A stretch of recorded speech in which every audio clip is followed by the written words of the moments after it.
So welcome to everyone. I think we're going to go ahead and get started.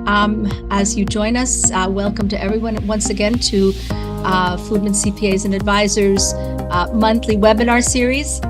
It's a pleasure to have you all here. I'm going to start by presenting again Stanley Foodman, CEO and founder of Foodman CPAs and Advisors.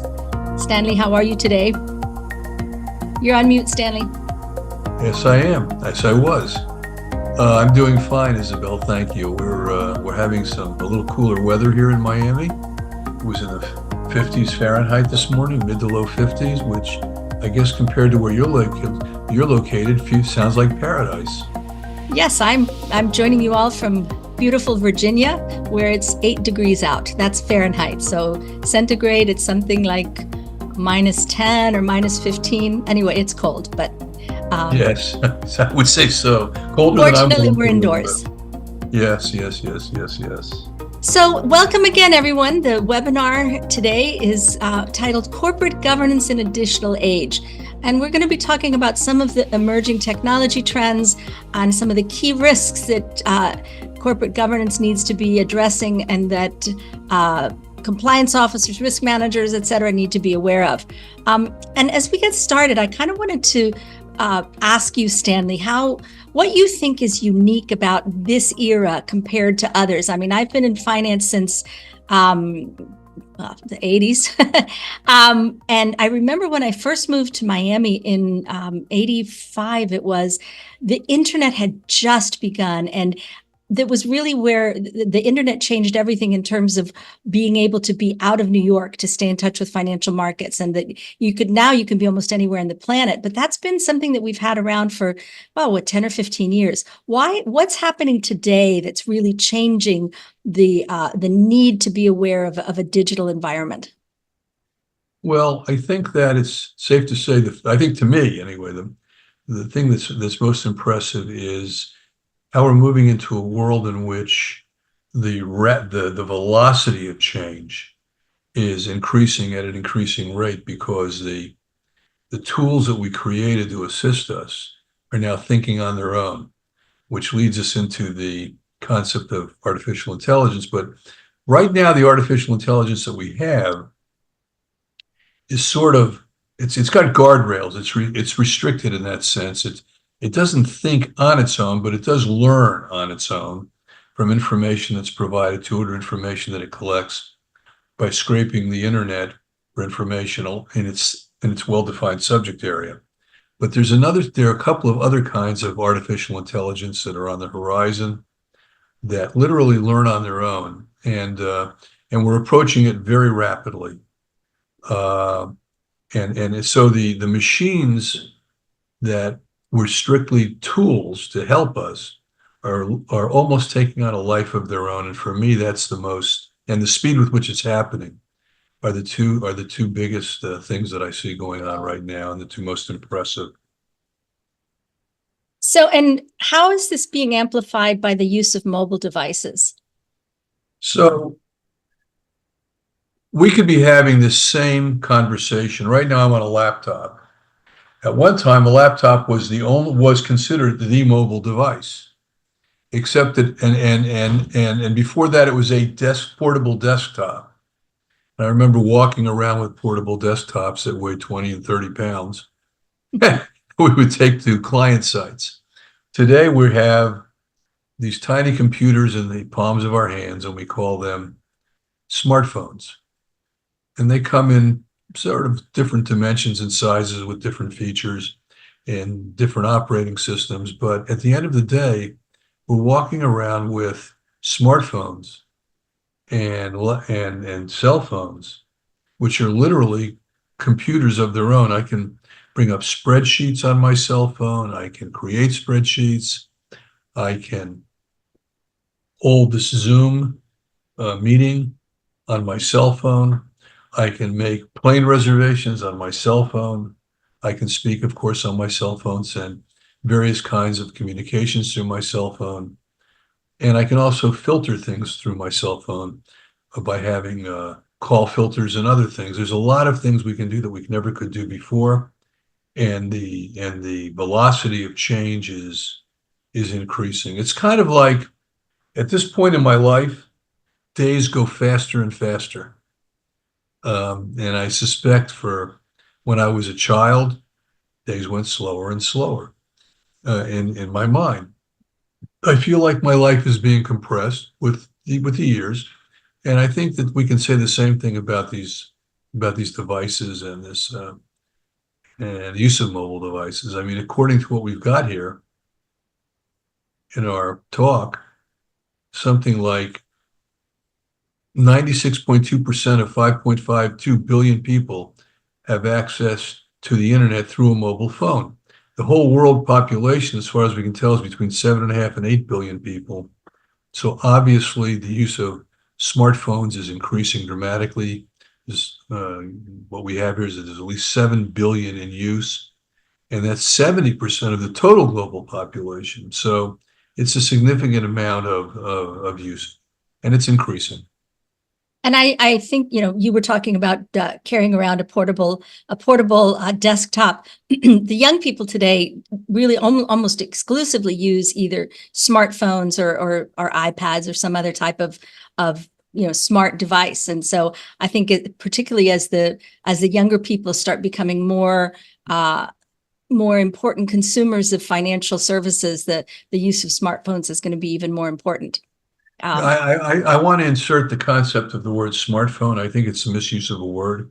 I think it's a great marketing tool. You have a smartphone, it's smart. It's not really smart. It's basically, it's an intelligent dummy, okay? It's an intelligent idiot. It just repeats back and repeats and gives you information, but it doesn't really do anything with that information that would indicate intelligence. It is just another form of a device that can repeat back what it's learned or what passes through it. It's not smart, but smart is on the horizon. Truly smart is on the horizon. Interesting. And one of the things that mobile phones is doing that makes this era, I suppose, also very unique is how much it has just amplified the level of connectivity that those 5.75 billion mobile phone subscribers can now all connect with each other almost instantly through social media and through other types of connection apps. And it's just leading to a massive amount of data collection. Well, there's a lot of data collection. There's a lot of misinformation that is published. It's become a tool for both, like everything human beings create. It's seem to create. It's a tool for the betterment and the detriment of society around the world, depending on the society. And we see it when you said social media. It's become a wonderful tool for the purpose of disseminating information that may or may not be accurate, but it fits somebody's narrative. And all of these things that are happening are from a tribal perspective, almost a new type of religious perspective. And for me, sitting where I am at this point in my life, I'm finding it very interesting to watch because the velocity by which information is now exchanged, as you said, almost instantaneously around the world is just staggering. Well, it also gives governments a lot of control, doesn't it? Because if they can control what information their citizens have access to, I think one of the best examples is what's happening with TikTok, where they're trying to ban TikTok in the US because it's not healthy for young people, and they've already sort of banned it in China in the sense that they limit what access to social media they can have in China. So it certainly gives government control over what people can learn and what information they have access to. So historically, at least in the United States, we took a position that people between the ages of 18 and 25 were at the perfect age to be indoctrinated militarily and come into the military and come into military service. And the reason for that was their brains were at a point in development where, and even though they didn't know it at the time, they felt it. The government say that science wasn't there the way it is today, but it was known that they were more easily manipulated and controlled and pushed in a certain direction more easily. And so what you're saying has a lot to it. Of course, as we get older, it's a little more difficult to do certain things, but we're just as susceptible using the right heuristics and the right messaging as a species to be manipulated through all of this information. Once, and certainly that manipulation is being enhanced through the use of algorithms that can Absolutely. amplify any sort of tendency you already have. I mean, the other day, I think I said something as a joke. Someone said something about going bear hunting, and the next day I got an ad from Google about bear hunting, and it's like, how did they know we were talking about that? So I think, use of Alexas and other things like that just give it's like we've opened ourselves up to have people know everything they need to about us. Well, I think that it is for me, it is a terribly negative intrusion, or just an intrusion into my privacy and the privacy of my family and the privacy of everybody else. And we're sort of in the name of what people perceive as security, I think we're giving up our privacy and certain other rights, and I'm putting quote unquote because that depends on where you live. Yeah. We're giving it up at a more rapid rate because the world is feeling less safe. So there are smart people who take advantage of that feeling of danger or being less safe to manipulate the algorithms that we see on the internet, through social media, how these cell phones are used and so on to get what they want from the society. I mean, it's really amazing to me how people get into that and they fall for it because that's how they're built. Right. So these groups are built. So we're seeing this integration of AI into everyday life, and at the same time, this rapid pace of innovation. So it seems like the innovation may be outpacing our ability to control what's happening with what's already integrated in our everyday life. Well, I don't think that we're very good as a species with the fight or flight syndrome built into us, the reaction of fight or flight, and the way that our systems work internally. I don't think we're very good at dealing with fast change, rapid change, sudden change. We're easily startled, and it takes many, many years of intense mental and emotional training to not be frightened of change, especially rapid change. We like gradual change. It's sort of like boiling the frog in a pot of water. If we take the frog and we drop it into boiling water, it immediately jumps out. But if we slowly turn up the heat, it won't know that we've cooked it until it's dead, until it's finished. So this is a similar thing. We are slowly being indoctrinated. It all depends on whose side you're on or how you think about it. but we become indoctrinated. It's just the nature of our species. So I think, before we move into what the emerging technologies are, I just wanted to summarize some of the consequences that you and I have talked about what this is going to do. What are some of the consequences of this rapid innovation and the enhanced technology? And Sure. One of the biggest ones is going to be a change to the labor market. Yeah, I've been preaching that I think that initially, at least, the use of what we're now calling artificial intelligence, which is really not intelligence per se, but it is certainly a form of, as I said earlier, it's certainly a form of using mathematics to rapidly handle big data or huge amounts of data and get certain results. I think that's going to unemploy people. I can tell you that as a CPA, I think that the auditing profession, that is the auditing of financial statements, is going to change. I think forensic auditing will change, where there'll be an unemployment in the fields. Even in the area of taxation compliance and planning, there are examples out there right now of using one particular AI tool for doing legal research that turned out not to be too accurate, but mostly because the amount of information that the algorithm had pulled from and the quality of it wasn't wasn't fully universal, so it couldn't come up with the most accurate answer. But eventually it will. And that will be on a real-time basis, moment by moment. And huge amounts of information will be stored. And of course, the concept of a cloud storing all this information really isn't a cloud. It's just a series of giant of computers, to today's world, digital computers, which store large amounts of data in off-site places with redundancy so that it's difficult for that data to be lost if there is some kind of outside intrusion or something happens physically to the location where the data is maintained. As we go into what we're more rapidly approaching, which is not digital dating, but data, but is another type of computer, which is quantum computing, that's going to change even further, and it's going to make it easier also for artificial intelligence to truly become artificial intelligence. Well, so I think the UN is already looking at this, and I saw a report that they published recently suggesting that something like 800 million people could lose their jobs to automation by 2030. In other words, in the next 5 years. And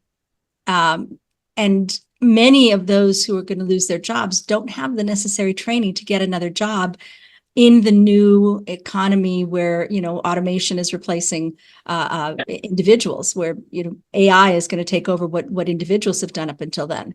So given the population of the world, and I'm going to use the United States as my backyard example, with about 365 million people, approximately, we really don't know the true answer yet.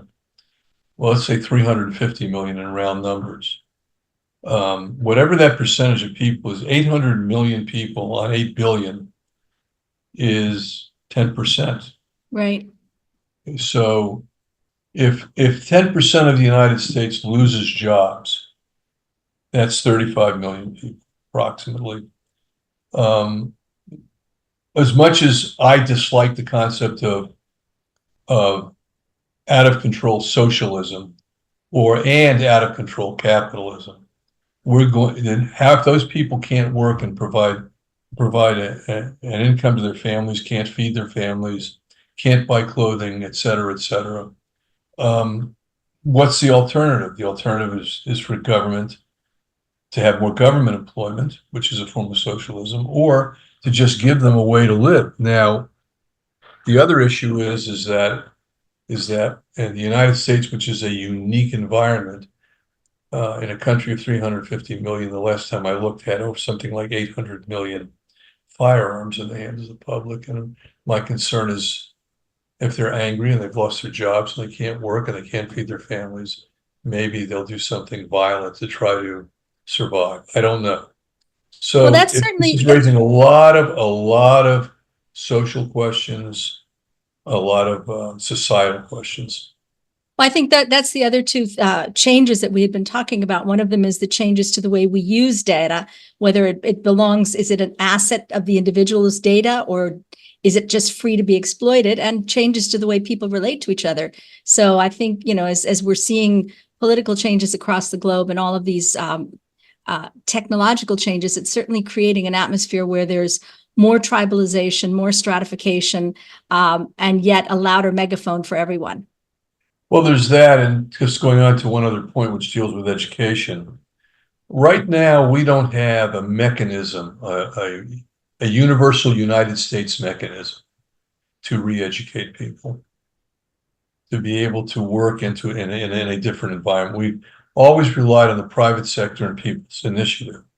But in the United States, education is becoming, especially after public school education, is becoming prohibitively expensive, and to the point where the debt load of our students coming out of our universities is such that they remain closer to going into a poverty level than they ever have in the history of this country since World War II. So it's a big issue. I don't know how we're going to deal with it. It's a very important issue. I'm not sure what the answers are. But right now, I don't see a universal proposal, and I don't see government at the national level or even at state levels picking up the ball to try to deal with maybe, the brave new world that we're going into.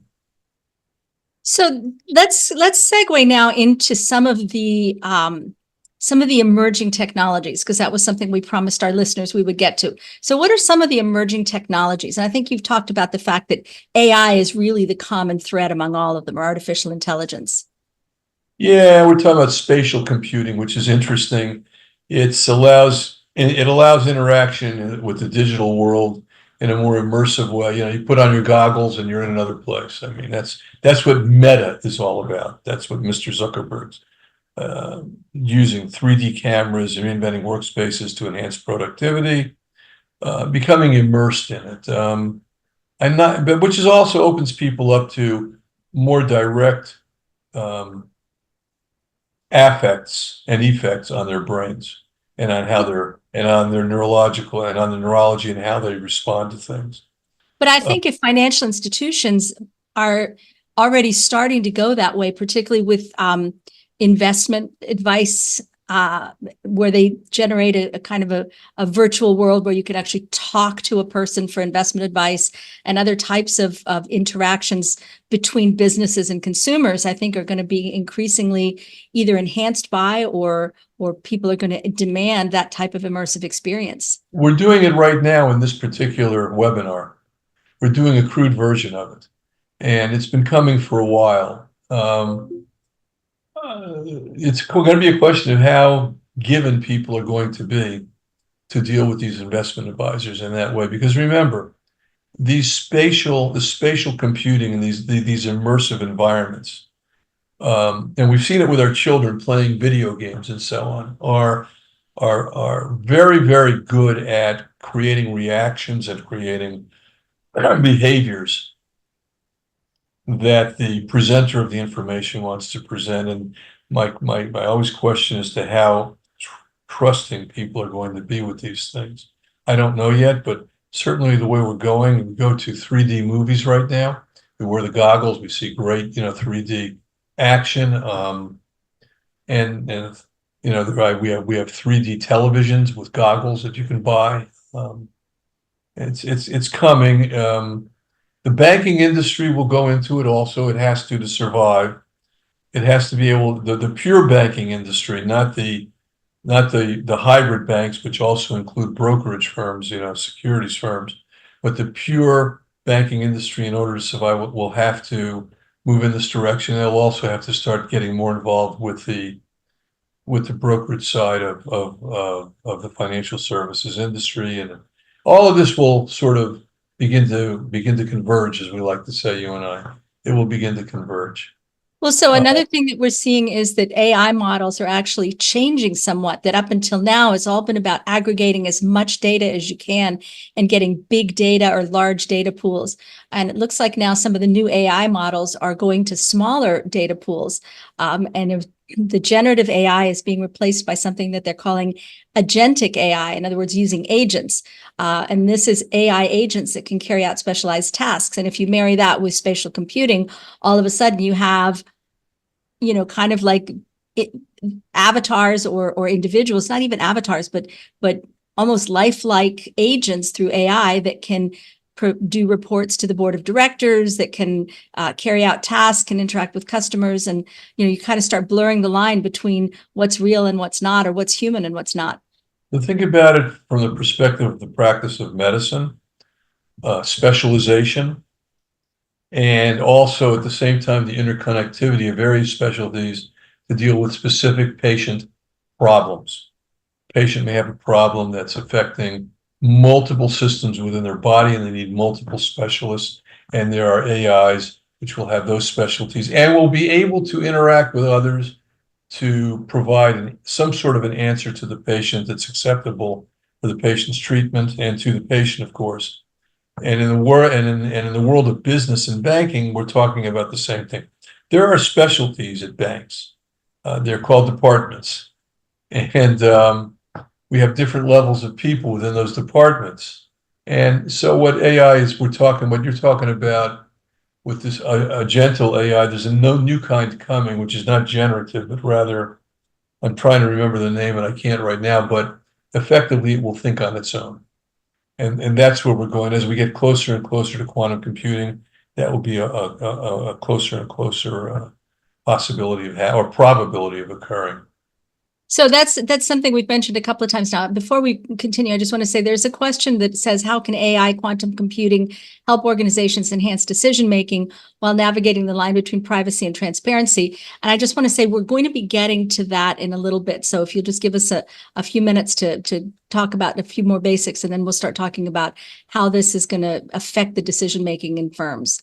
Yeah, and keep in mind that this was me being Aldous Huxley or a science fiction writer. I talked about that because we don't have quantum computing yet that's functional. We have had some successes here and in Asia with creating quantum environments, but the temperatures required to be maintained historically have been so low to maintain a quantum state that we've been able to achieve it. Recently, there was a breakthrough in that. And well, one of the things that it's doing is threatening the encryption practices. So all of the forms of encryption that have been developed up until now may become obsolete in the near future. Well, the best encryption invented that I've seen was or that I believe I've seen anyway, there may be others, was a distributed ledger. It came about because of the emergence of digital assets and so-called cryptocurrencies. Because you had to be able to, one had to be able to break through the algorithm in order to be able to get information off that distributed ledger. That's already occurred.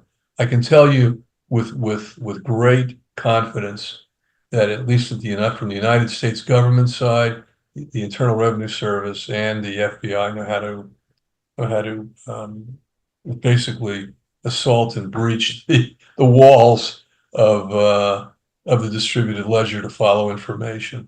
And because it's indelible, meaning it can't be erased or at all changed, right? It's a form of evidence that also can't be changed. So that's going on. That's going to affect data security going forward in a big way. And one of the other things that we've been reading was that bad actors or, ransomware is actually engaging in something that's called harvest now and decrypt later. Yes. It's stealing encrypted data with the expectation that they'll unlock it in the future when there's more mature quantum computers arrive. Well, that's correct. And I don't know what they're going to do when they have quantum computers.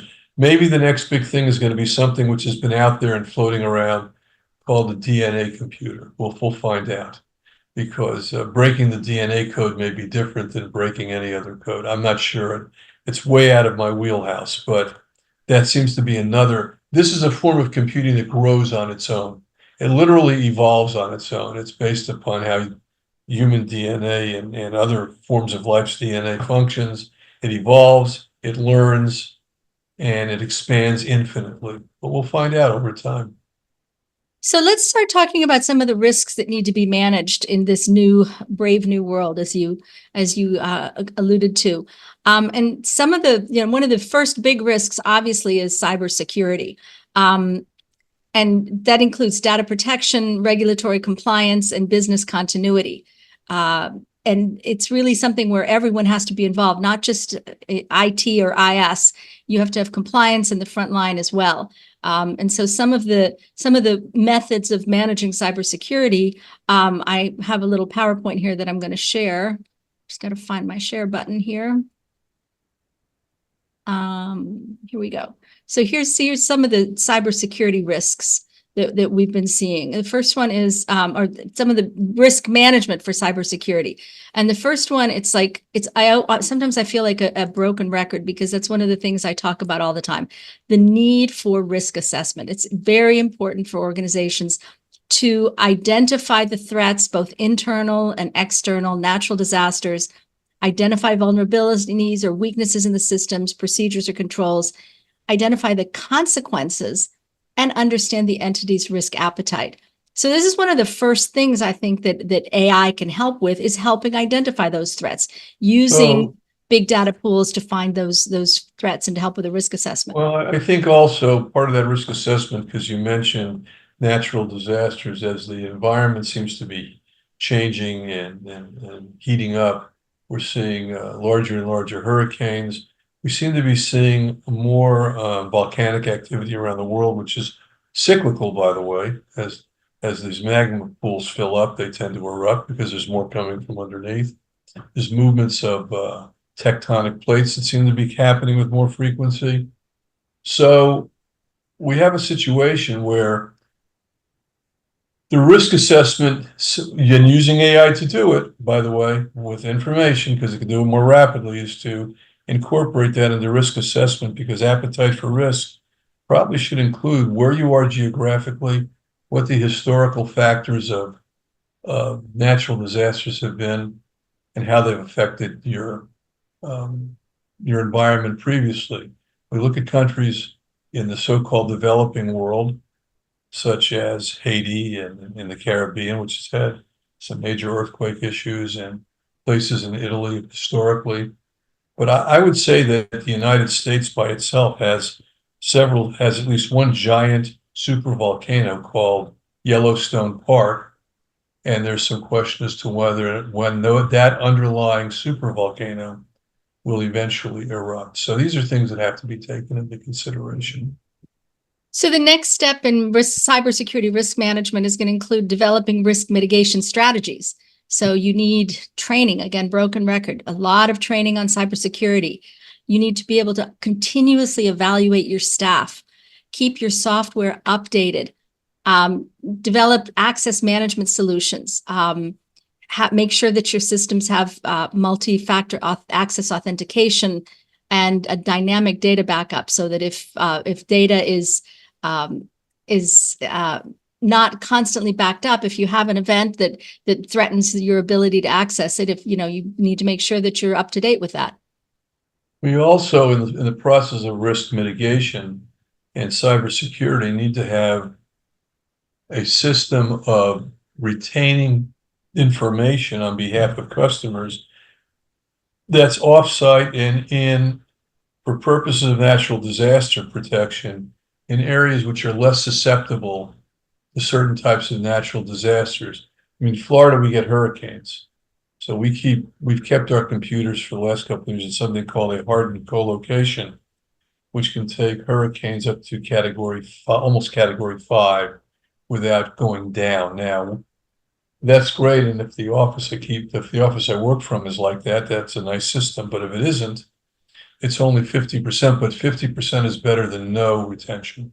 So I would say that, yes, I'd say that risk mitigation is important from all of the things that you said, but also I'm going to go back to what's happening around the world in the environment. And if you look at California, for example, with the fires that have been occurring, California is not the only place they're having fires in other parts of the world. We're just focused on our own. These are things that have to become part of the risk assessment and how to mitigate them.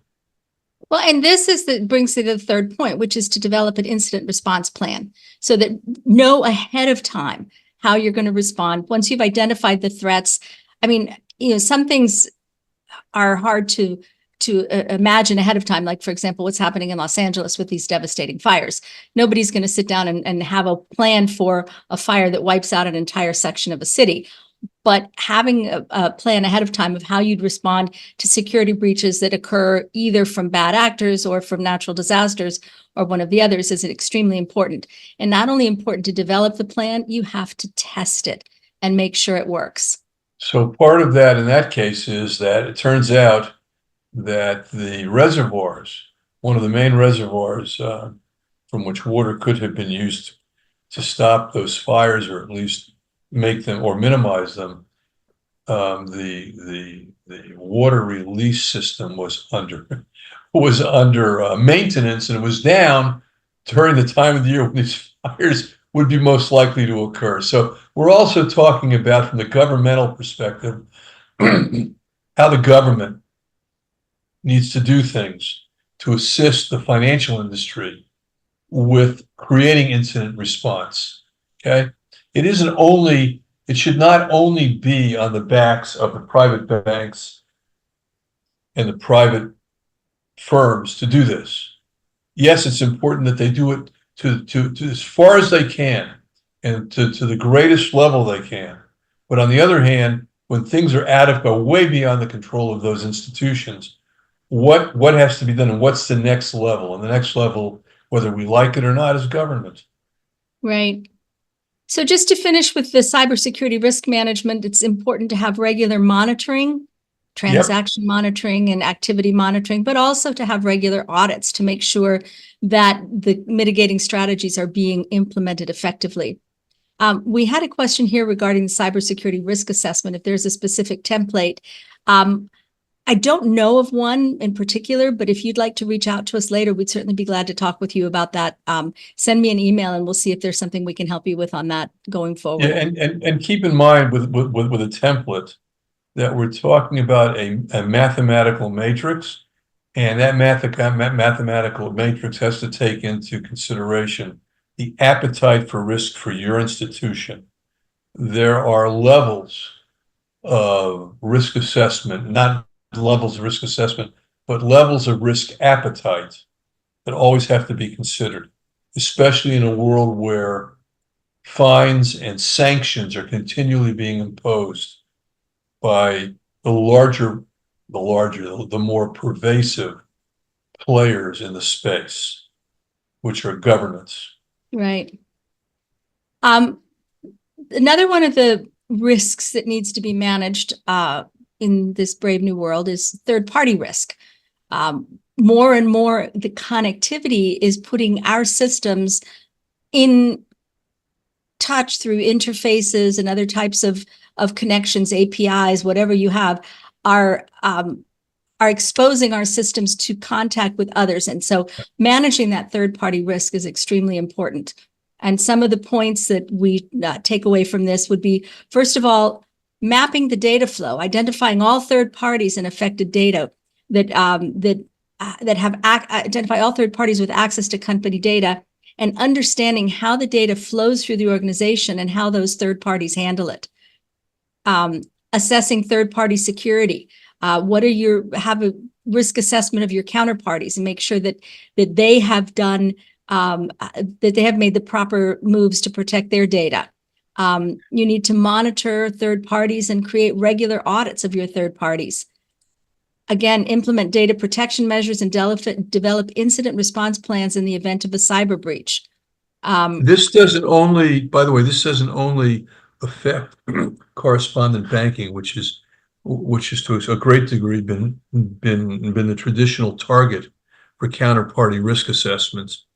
But I think that it also affects each institution with respect to its own depositors, with respect to its vendors, and others like that, because we're talking about different levels of counterparty risk assessment and third parties which can affect the data of your organization. But it's also important to understand that your third parties also have a focus on security, and make sure you know what their security arrangements are and what their data protection standards are.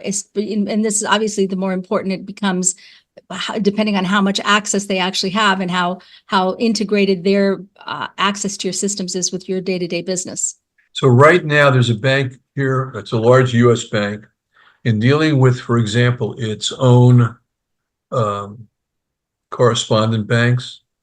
The banks are flowing information into that bank through a channel, but that bank has contractually been required an ability to look at what their counterparty banks, their correspondent banks, are doing with respect to their own third-party risk, by seeing what kind of businesses they're banking and what those businesses are doing directly, not necessarily through the use of a third-party audit, although they still do them.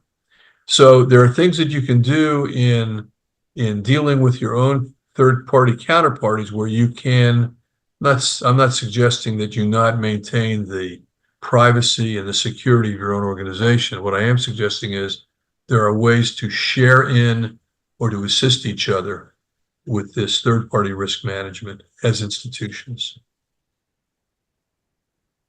So I think that the next thing that we wanted to talk about, I'm going to stop sharing here, was faced with all of this, faced with the risks and the threats, how do you develop a resilient organization that can respond quickly and agilely? One of the differences we noted was the difference between business continuity and business resilience. So business continuity is a set of processes and procedures that enable a company to keep running their business during a crisis. Business resilience is the ability to overcome an unexpected business disruption and recover to acceptable continuing operations. So what are some of the aspects of business resilience that people should be taking into account? So what about, so we have adaptability, which is the ability to adjust to changes in the environment. We have risk management, which we've already discussed, which is identifying and mitigating potential risks. Proactive planning, which is the anticipation of potential disruptions and developing plans to respond, which include disruptions which could not be anticipating, which is actually, it's just creating a series of scenarios. And if you were to think of yourselves as your own internal war college, it would be very helpful as you do that. Maintaining flexibility, the ability to pivot quickly and change course when needed. Now, that means that under certain circumstances, authority that wasn't there when there wasn't an issue that has to be overcome would devolve down to those particular departments for a limited period of time to be able to pivot quickly and change course when needed. Innovation, which is embracing new ideas and technologies, and going back to flexibility, of course, that requires enhancing communications from the board of directors down through all the departments during a period of an adverse situation, and using new technologies and ideas to do this. Well, that's another way that AI and quantum computing can help organizations enhance their decision making, because it will give them more real time and the ability to sort of predict potential consequences and sort of have a map of all the different things that could result from a particular event and help them make decisions more quickly. Absolutely, and why business resilience is important is because it determines recoverability from an adverse event, which may be completely out of the control of the bank or of an institution with respect to having even predicted it. So what it does is the purpose of it is to help an organization survive and thrive in an adverse environment, maintain trust with its customers, its employees and partners, and promote long-term growth. And so where we have societies which are in upheaval, this becomes even more important. But where we have societies where we have natural disasters, which we're seeing more and more, as I've been touching on with frequency during this particular webinar, it's just as important. An example of business resilience in action would be what happened during the pandemic: remote work. There are still institutions which permit remote working on the part of their employees. There are organizations like our own, which also have decided we like remote working. And there are benefits to it, and there are things which are not beneficial. But all in all, it's just each organization has to decide that for itself. But I don't think that remote work is going to go away. And I think that the move, sort of this general move that everybody has to go back to the office, I think is misplaced. I think we need to adapt to the fact that these types of events and challenges are going to continue, and we need to be able to respond to them with remote work as quickly as possible. It's not only that, it's the pool of talent. Sometimes you can find an organization can find more talent 3,000 miles away, which fits into what they need to get done through working remotely and because of technology, than they could find in the local talent pool. So it does work like that in a number of cases. And I think it's something to be explored.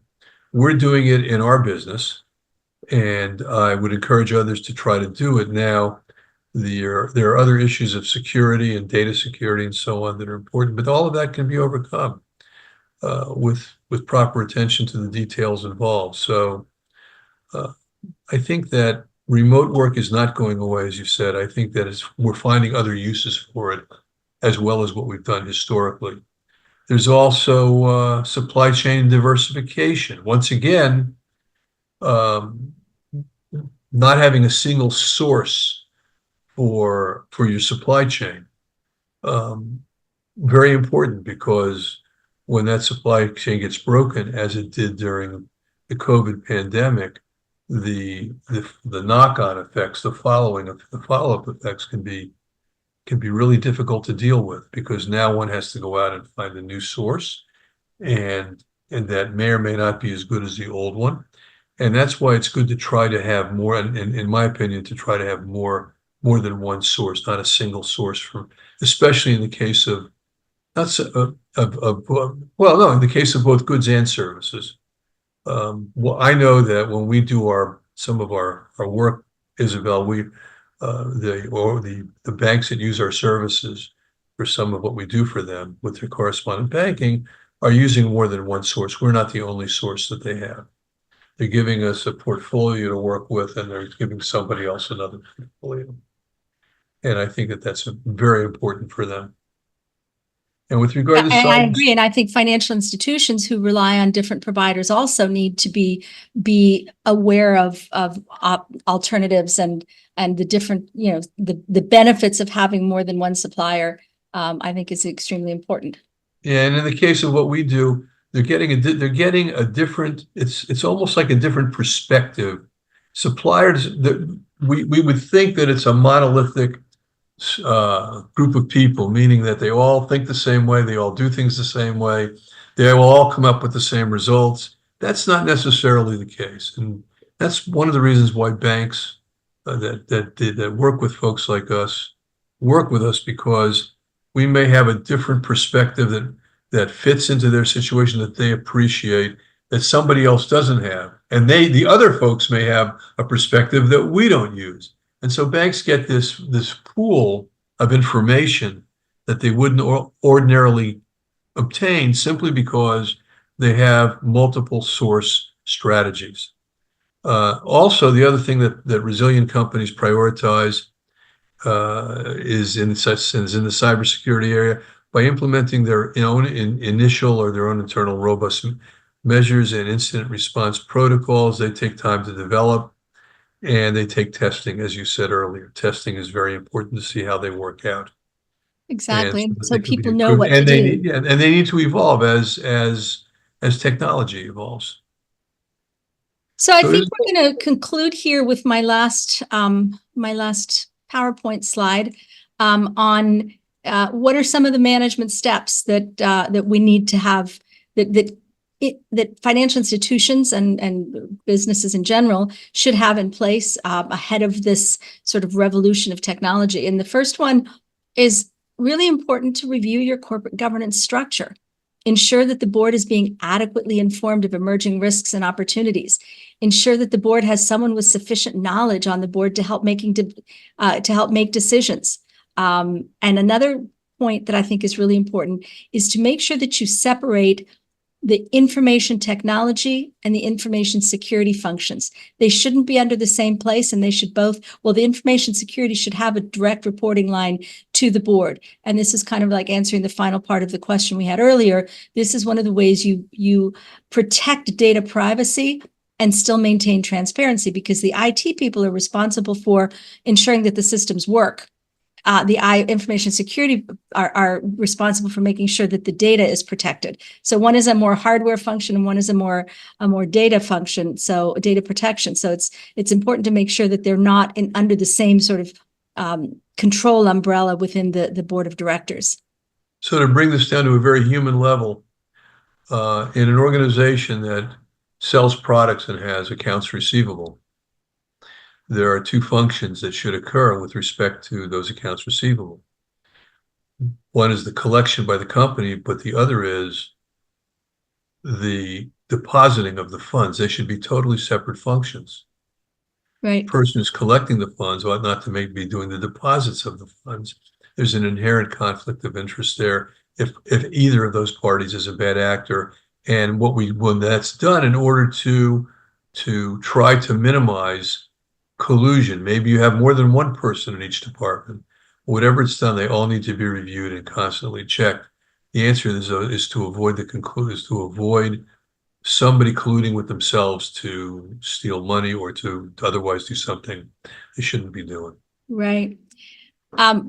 The next step, we've said it many times during this, and I'm going to repeat it again, the importance of conducting a risk assessment, not just of cybersecurity risk, but of the entire risk that you're being exposed to with these quickly developing technologies and innovation.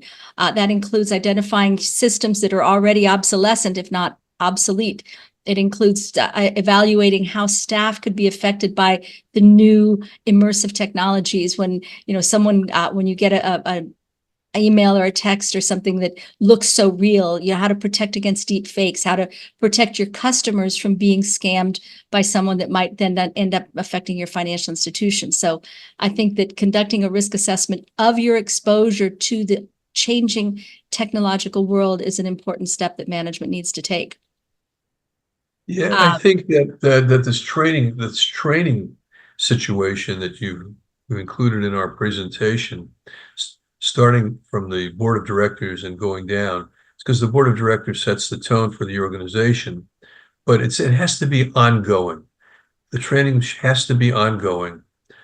There's always turnover in staff, so therefore it's important to have that everybody receive that training at least annually, maybe more often, depending on the situation with the institution. And of course, evaluating staff on an ongoing basis, which may lead to more staff turnover in order to get to the type of staff that the organization wants, so it can invest in its training.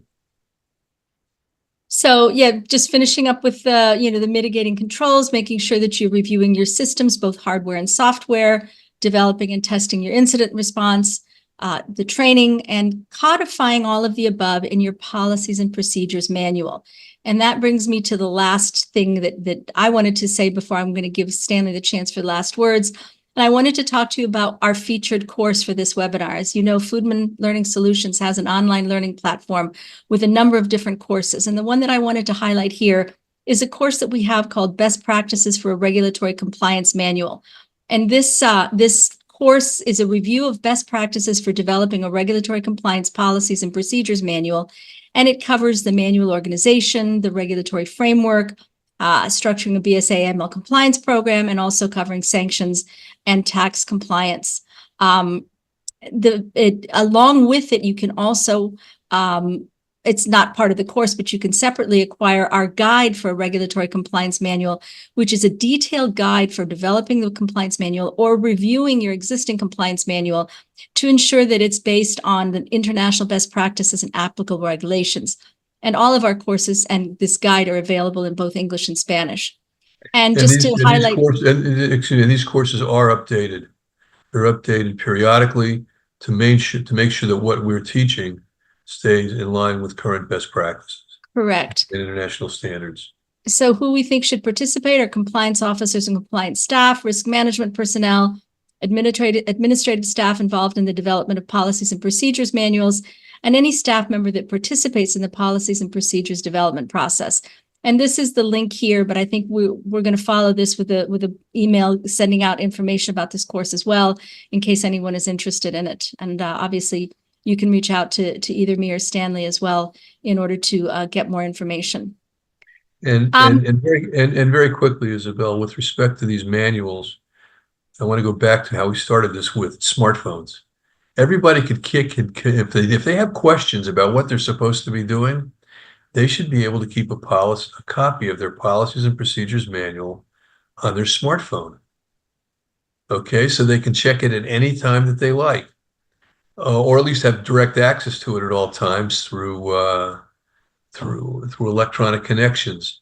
So this is a great example of how IT can be of service with respect to behaviors and other things inside of an organization, and where questions come up regarding ethics and other forms of behavior. Well, and that using technology to help make those policies and procedures manuals searchable, so that if you're Yes. using a smartphone, you don't have to read, the 25 or 30 pages of the manual. You can say, oh, what is our policy on, for example, due diligence on third parties or ultimate beneficial owners. Or what do we have to receive? What do we have to receive from new customers during onboarding? Exactly. What documents do we have to have? Exactly. So there's a lot to this, and it's almost endless, but it's almost endless also how beneficial it can be. While I've been sort of ringing the alarm bell a little bit, I also understand how beneficial it can be for everybody, which is why this organization is investing a lot of time and effort right now into updating everything that we do. And even more important than whether it's bad or beneficial is that it's inevitable. It's going to happen whether you're prepared for it or not. Yes. Yes, it's going to happen regardless of whether we like it or we don't, because none of us are going to live off of the grid, as we like to say. Yeah. So I think we need to prepare for the possibility. I don't know if the reference, people will get the reference of space, 2001: A Space Odyssey. The computer took over HAL 2.0 or whatever it was. But, HAL, yeah. Well, that's what organizations have to be prepared for that. That's the new form of AI it's almost upon us. A computer that actually almost has a personality and has its own what it wants to do or not do. So it won't be as we're not sure how well it'll be constrained in its behaviors. We're not there yet, but it's going to be interesting to find out. You could even go a step further and talk about The Matrix, or you could talk about the original Arnold Schwarzenegger movie when he was a robot. What was it called again? Terminator? Yes, the original Terminator was from this computer from the future. Right. It's endless. It's endless. So I want to give the last word here to my good friend Jose, who put in the chat here that destiny leads the willing but drags the unwilling. That's a great saying. Thank you for sharing that. Jose, that was great. That was really good. Thank you. I appreciate it. Any final thoughts or comments, Stanley? Well, we're in the brave new world. It's happening at a faster and faster rate. The velocity is increasing, and it doesn't seem to matter what the politics are. The whole world is adopting it. Whether you're living in a society which has free and open elections, you're living in a society which doesn't. Whatever is going on, the world is going in this direction. And rather than fight it, it's better to join it and adapt it to what you want to do for your organization. Perfect. So thank you for being with us, everyone. We appreciate it. As we said earlier, you will receive a certificate of participation, and we look forward to seeing you at our next webinar. Thank you, everybody, and we'll see you, I guess, next month. Yes. We do these things monthly. So have a safe day, and for those of you that speak Spanish, feliz jornada. Hasta luego a todos.